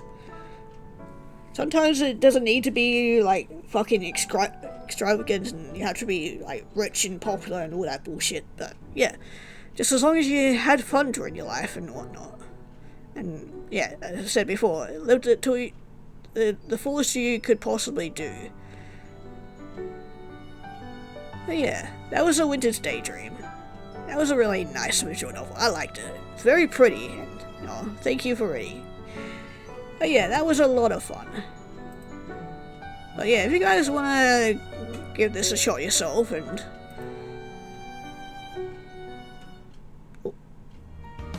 Okay, it's not done yet. I'm just waiting for it to go back to the main menu, but...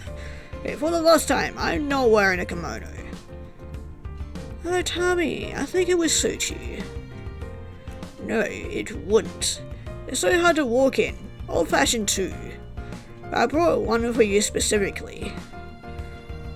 And that's all the more reason not to wear it. No offense, Mum, but your fashion sense leaves a lot to be desired. Come on, darling. Your mother spent a long time choosing this kimono for you. Don't you want to make her happy? It isn't just about making me happy, Kanami. This is a tradition. I don't care about traditions. They're so constructive. That's a coincidental part of our culture. And a stuffy old-fashioned kimono that will really look really great with dyed hair like this, won't it? Toko tugs a strand of auburn hair and scowls. No way, we're not wearing it. Well, the girl does have a point. Our Toko has always been so unique. As a Tommy. Tommy, sorry. See what I mean? Dad smiles at her Toko fondly. Always do things your way. I think it's inspirational. Raise you to have a good head on your shoulders. Exactly. I'm just being myself. Is that really such a bad thing? Well, maybe a little bit. Mom falters. She frowns. I suppose not, but what do you think about this, you? Who, me? Yes, you. You're part of this family too, aren't you? Don't you have an opinion? Bite my lower lip. Don't really want to get involved in this debate. What's the point? No matter what I say, going to upset somebody. And this whole time I just wanted to eat my dinner in peace. I think Utami will be fine, Mum. Not enough to wear what she wants. I know she can wear what she wants, but I want her to look like she made an effort. I always make an effort. I care about my parents, you know. I can tell as much, dear, but New Year's an important time, and I'll leave this girl alone in Hisako. Otome looks nice no matter what she wears. Sure, all the boys will be after her, kimono or not. Not saying she won't look nice, but it's the tradition. Traditions come and go. A lot of young girls go to the shrine wearing their casual clothes nowadays. Take that Emery for one. I know, but it's the first shrine visit of the new year. I don't see how that makes any difference. Why should I have to get all dressed up just to go to the local shrine? Seems like a waste of time. Manners are awfully fiddly. Can't wrap my head around them. Tell me about it. Like something Grandma would wear.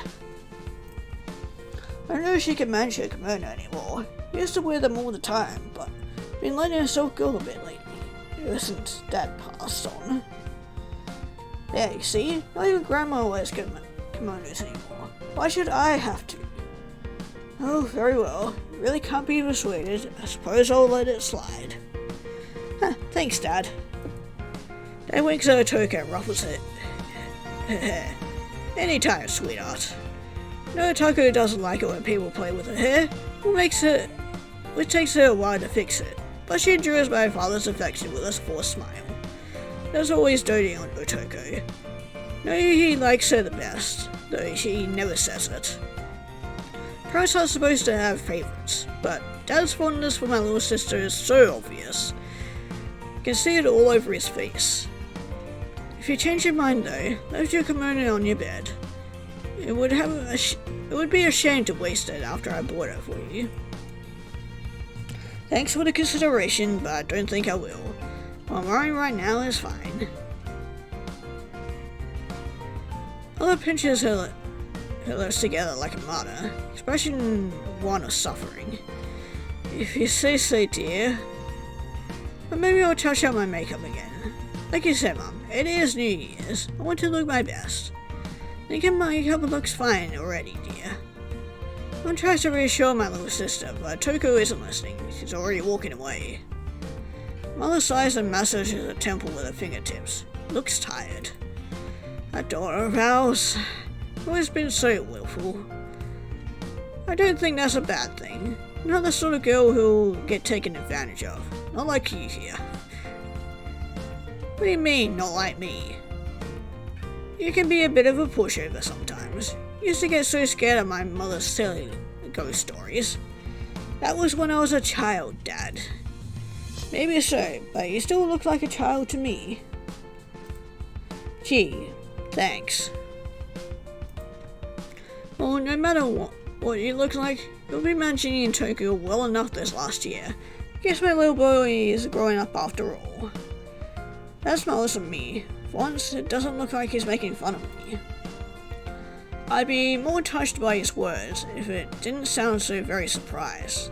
Do you think I was going to implode upon moving away from home? I think I've been getting on fine, Dad. Yeah, we're proud of you. You just don't seem like the sort who'd be living in the city, that's all. You've always been a country boy, not like our Toko. Bet she could go anywhere she wants, do anything she likes, no problem. Unlike me. I sigh. I know my dad means well, but he's so loud and full of bluster, he sometimes says hurtful things without realizing it. Painfully obvious is how I compare to a Toko in his mind. Dad places more faith in his headstrong, short-tempered daughter than he does in me, his older son. Don't look so down, you. I'm not trying to insult you. I believe in you. I'm glad you're taking care of yourself so well. But you can't deny you and your sister are different. Maybe we're too different. I must say, I wish you two would get on more. So wanted you to have a sibling to play with you. But you never really liked each other. Siblings are always at each other's throats. My dad had an older sister, and he said she was always playing tricks with him. Glad I was an only child. Yeah, and if the other child was anything like you, man, Our poor grandmother would have had a handful on her hands. It's a pity. I don't get along well with my brothers myself. I just wish Mom and Dad stopped talking across the dinner table. Mostly about me and Otoko. Almost like they've forgotten I'm still here and I can hear them. Parents are like that. They always seem to forget that their children are their own separate people, rather than extensions of themselves. I've already eaten my dinner. There's not much point sitting here any longer. In fact, I'm starting to feel restless. I need to go and talk to Otoko. I have something I need to give her. Get to my feet, which prompts Mom to look at me curiously. Where are you going, you? We'll be saying off soon. I know, I just need to have a word with my sister. Oh, are you going to try and convince her to wear that kimono for me? Chance would be a fine thing. Doubt I heard a wild buffalo could convince Otoko to do anything she doesn't want to do. She's always been so stubborn. There's something I need to give her, that's all. A present? Maybe. Not sure if Otoko will accept my peace offering. Doubt the set of hairpins I brought for her will be to her taste. And not something she'll be able to couple with the short skirts and shorter shorts. Well, I say that, but I know I should make an effort. No harm in trying.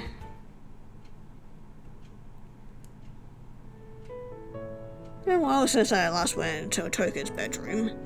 Mostly owing to the fact I spent the last 8 months away at university. But I don't think I would have gone in here even if I had been at home. I don't like Otoko enough to invade her inner sanctum. I don't think Otoko likes me enough to allow me entry.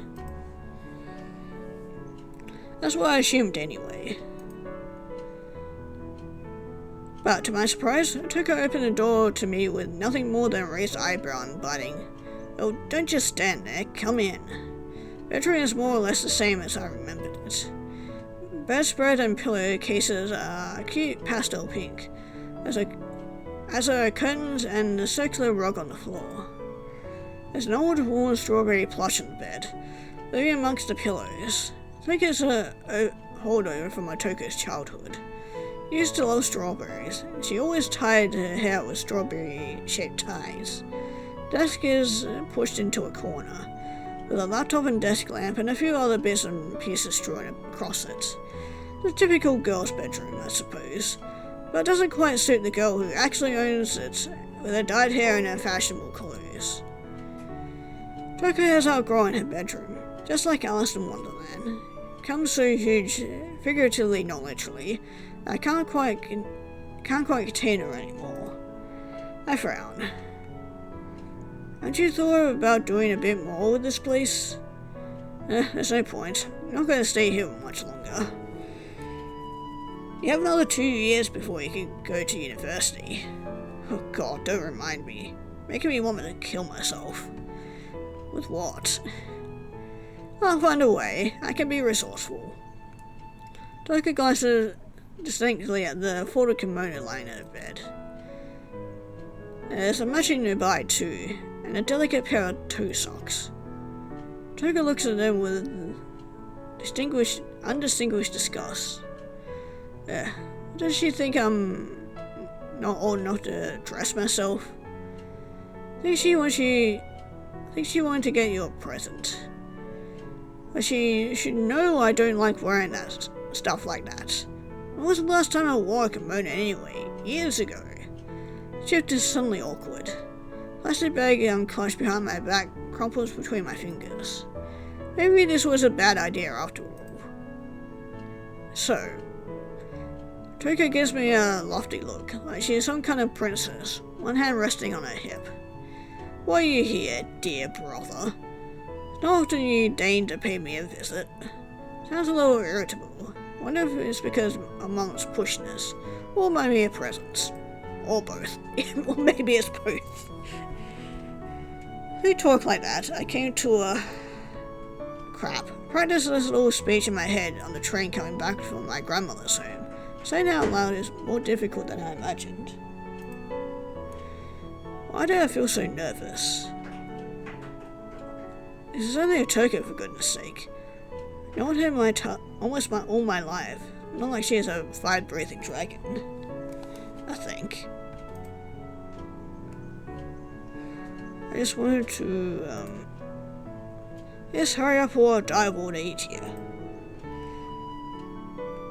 Yeah, we definitely don't need a reverse situation of our grandma ordeal. Don't need her to change into an old woman. I mean, here to give you a present. Oh, a present? Yeah, it's to make up for not getting you a gift in Tokyo. Feel a little bad about it, I guess, so I brought you something in town yesterday to make up for it. So that's what you were doing yesterday. I did wonder. Well, yeah, I figured since I was going out, I might as well. Did that girl help you? The one from the cafe? Well, not gonna talk about this again, are we? Guess I was a fool for thinking it wouldn't come up. Tokyo can be like a dog with a bone, particularly when it comes to gossip. Don't read all those magazines for nothing. Just who was that girl? Your girlfriend? She was a girl, she was my friend, but where is she now? Did she say she was from Tokyo? She is. She already went back home to spend New Year's with her parents. I see. Tokyo poses her lips together. Doesn't look entirely convinced.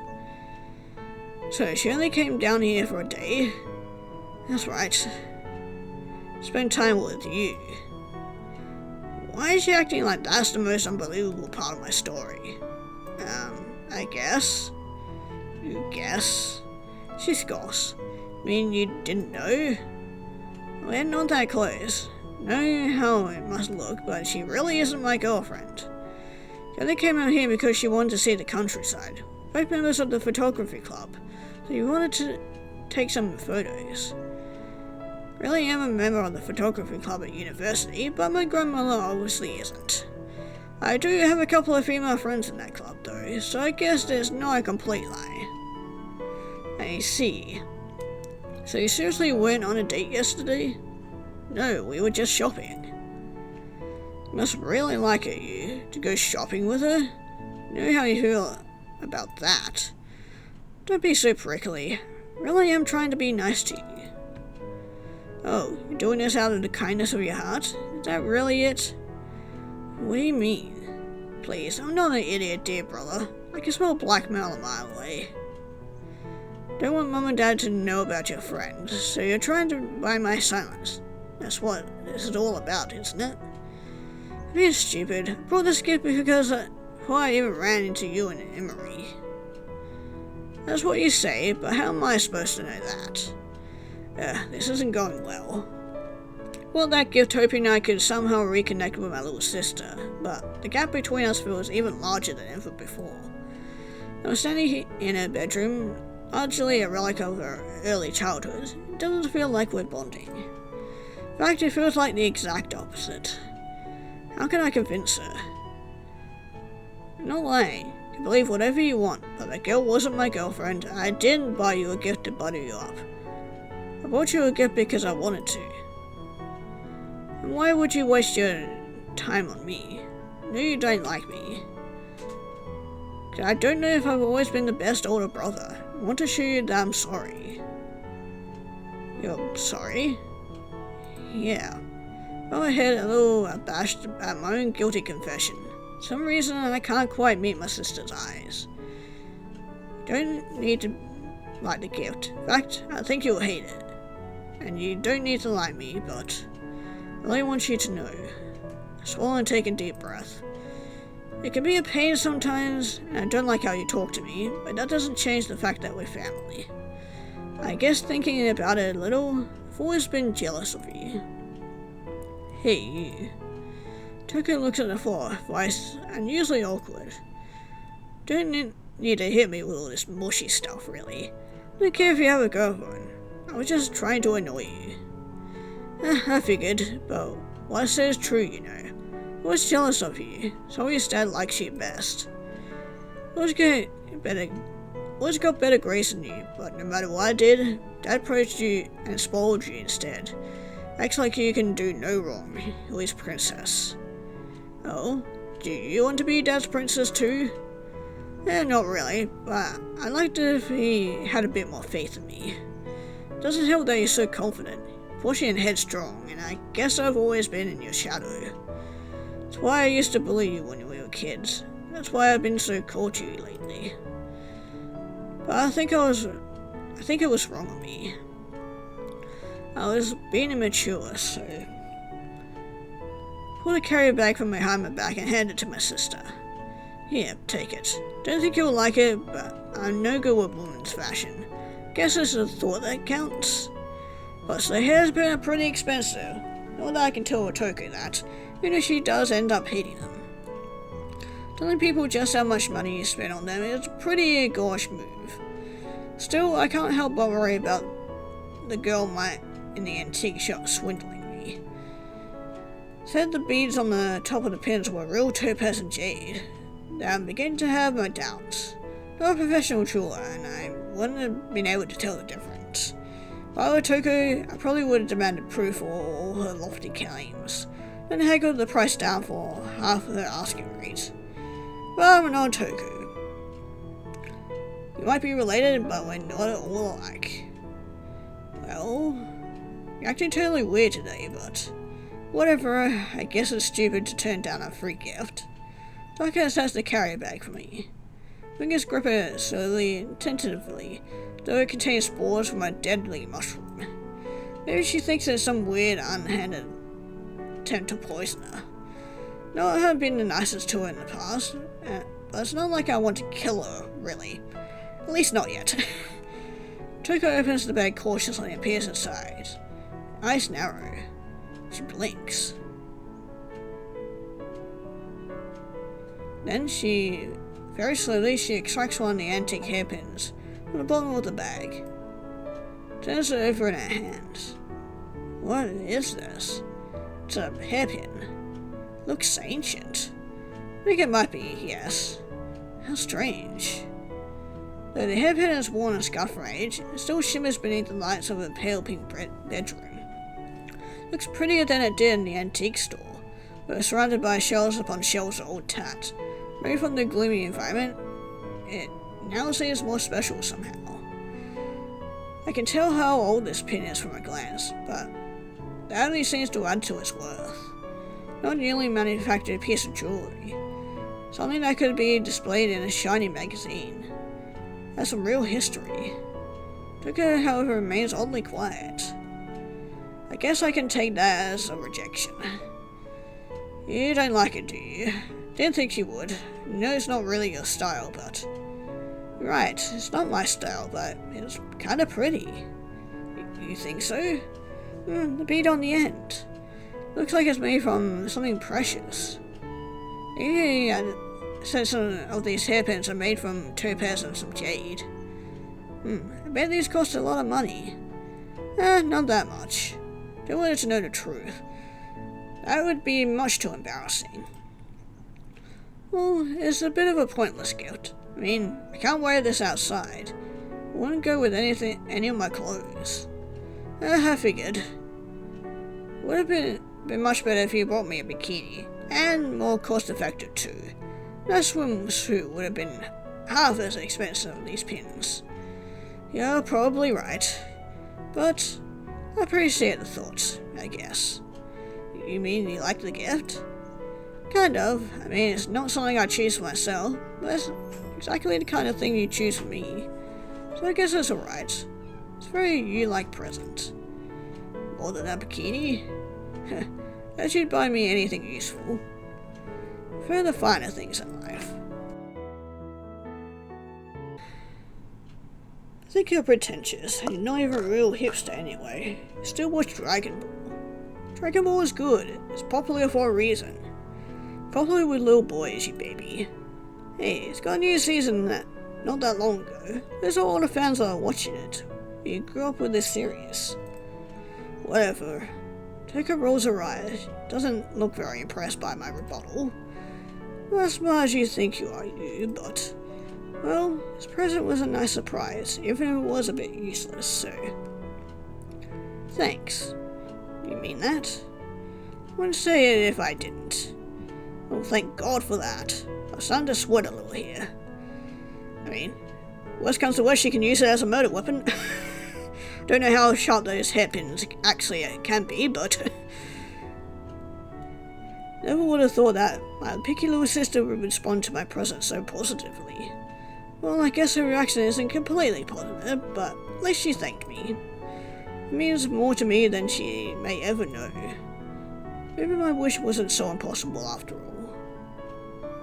Hey, Toko shifts from foot to foot awkwardly, which is unusual behavior for her. There's something I want to tell you. What's that? It's just that, well, I can be a little mean to you sometimes too. Guess that's what siblings do. But I don't know. You said you were jealous of me, but I thought I was the one who was always jealous of you. Jealous? What do you have to be jealous about? You're way more confident than I am. You've always been so popular. Maybe, but you've always done better than me at school. Teachers are always sighing and asking me why I'm not more like you. It gets tiring. Look at her, surprised. So used to Dad praising a Toko at the ends of the earth and back. I can't imagine anybody telling her to be more like me. Who would want to be me anyway? I don't always want to be me. That's not all. You're older than me, and you always get treated like the mature, responsible one. But Mum and Dad think I'm a little kid. Mum seems to think I can't even dress myself. Taka looks at the kimono on her bed with obvious distaste. I'm stuck in this tiny town out of the middle of nowhere, where you get to go off to Tokyo. It's not fair. Sure, you'll be able to go to Tokyo soon enough. Grades are good enough.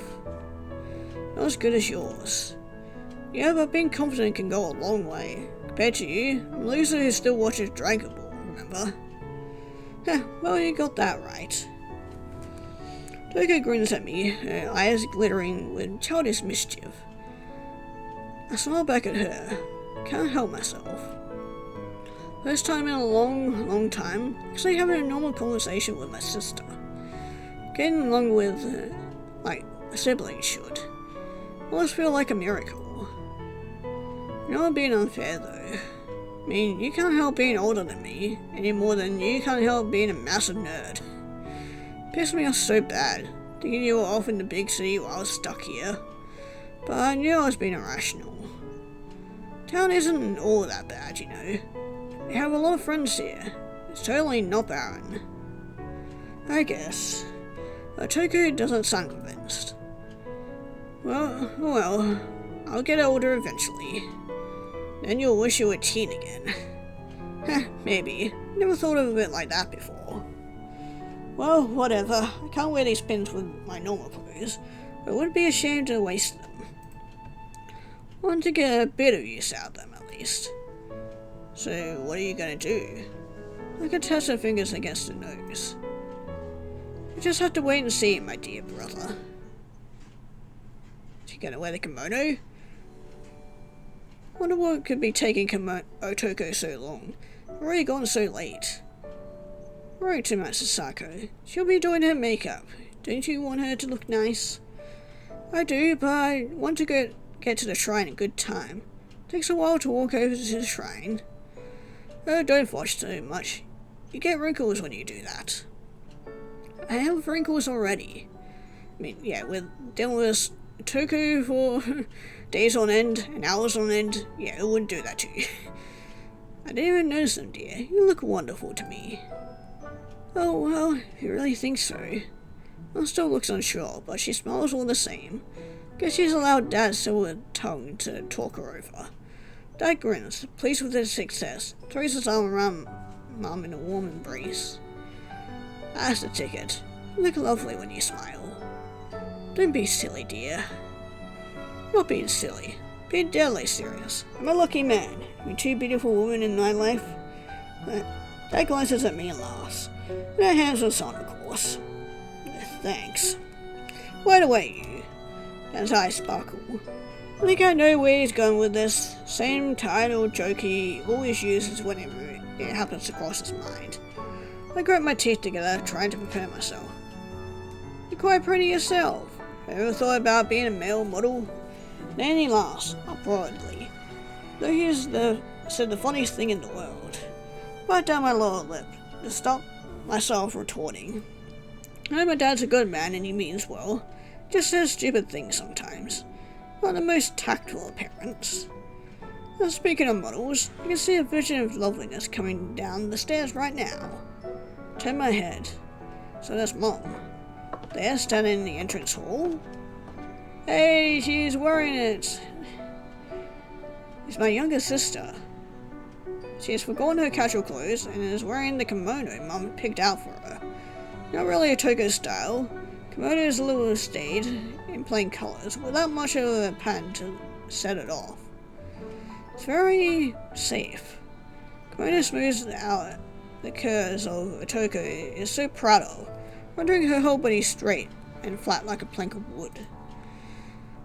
I'm used to seeing a Toko dressed so demurely, arms and legs completely covered, and it comes from as a bit of a shock. Almost look like another girl, rather than my sassy sister. Mako gives her true identity away though. No matter how modest her clothes, she retained her false eyelashes, her mascara and her eyeliner. And her hair too. Toka's hair is auburn, like full leaves, and it's obviously dyed, a little darker at her roots than the tips. Skewed through the side ponytail she so often wears is a hairpin. Hairpin is scuffed and faded from age, but a small drop of jade at the end shimmers, brightly all the same. Like that constellation in the sky. Right the present I brought her. She actually wore the kimono she hates, just so she had an excuse to use my present. Oh, Tommy, you look lovely. Yeah, I just hope Emery doesn't see me like this. She bursted along laughing. I don't see why she laughed, honey. Look different, yes, but different can be good. Whatever made you change your mind? Was it you? As if he could ever talk me around. I decided to dress like this because I wanted to, that's all. But despite her process, cheeks flushed a pale pink. I don't think she's telling the truth. Did this for my sake, didn't she? Maybe it was a way of apologizing for always making fun of me. My hairpin is gorgeous. Where did you get it? It was a present. Looks rather expensive to be a simple present. Was it a gift from a boy? Not telling. I wonder. Well, Toko's around that age. I expected to have a boyfriend or two by now. Toko's face heats up, glares at the floor scowling. Whatever, are we going to what?